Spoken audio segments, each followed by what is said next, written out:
Let's reconnect with Akshay once again. Akshay, can you get your audio now? Yes, I can hear you, Deepika. All right, Akshay, now there were high hopes like we were discussing from this meeting, but the current situation says something else because Rubio has once again downplayed any hopes of a breakthrough. Tell us the latest that you're tracking on this, Akshay. Well, as soon as Vladimir Putin turned down the offer of meeting Zelensky face-to-face in Istanbul, the talks were all but destined to fail. Now, there were high ambitions from both the American side as well as the Turkish side that the capital of Turkey will become a breakthrough point for this conflict that has been going on.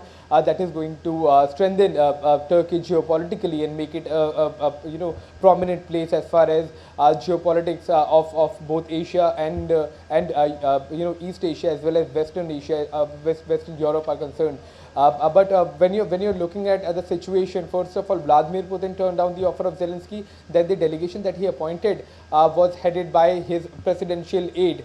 So that was another setback as far as the talks are concerned. Later on, we saw Donald Trump turning down the offer as well, with Vladimir Putin not coming, and now we also have Volodymyr Zelensky turning down the offer of having any talks with the delegation that is coming in, though lower level delegations will be going now. As far as the Russian delegation is concerned, it was a dampener as far as the highly anticipated conversation was concerned between Zelensky and Putin face to face after years of conflict that has been going on between the two countries. But Vladimir Medinsky, the presidential aide heading the team, that didn't have any senior dignitaries besides the military intelligence chief, because it had the deputy defense minister, the deputy foreign minister, but no senior minister as far as the Russian government is concerned.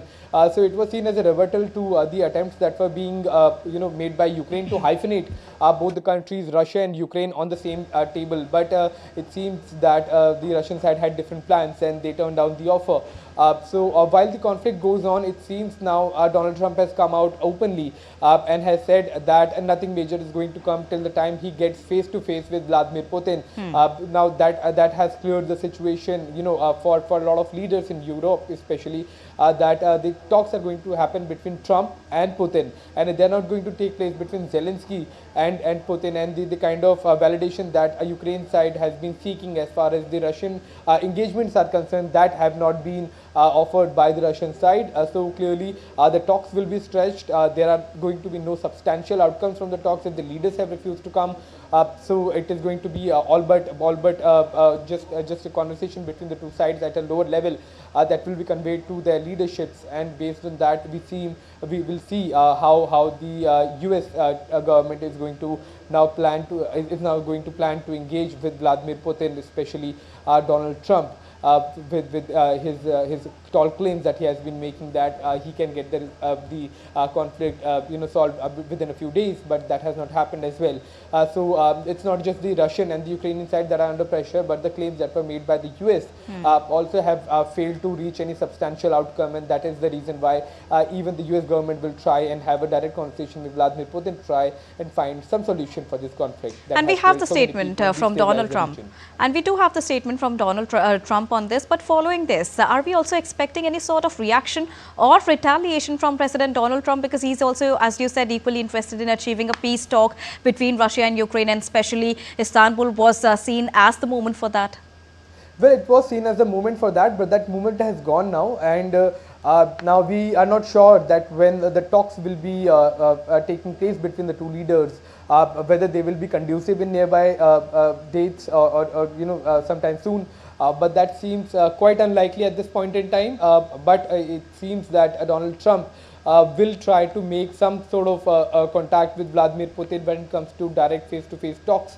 Now, the venue for these talks are certainly not going to be Russia or the US. So there will be a country that will be providing some sort of place for these leaders to come and negotiate as far as a peace deal is concerned.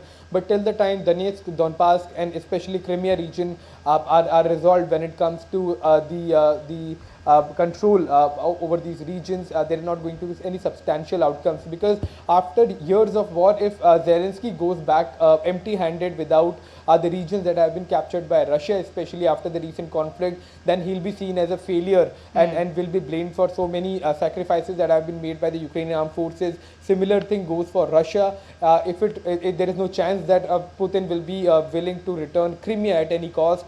But when it comes to Donetsk and Donbass, they're also region where majority of the population speaks Russian and they wanted to integrate with Russia. So that was also one of the trigger points for the conflict to begin. But it remains to be seen that how solutions will be made, whether some kind of trade deal will be offered or some kind of pressure will be put by the US. But as of now, all of those pressure and the all claims have failed to actually bring any kind of substantial outcome when it comes to a peace deal between Russia and Ukraine. All right. Thank you so much, Akshay, for joining us and bringing us the latest on this.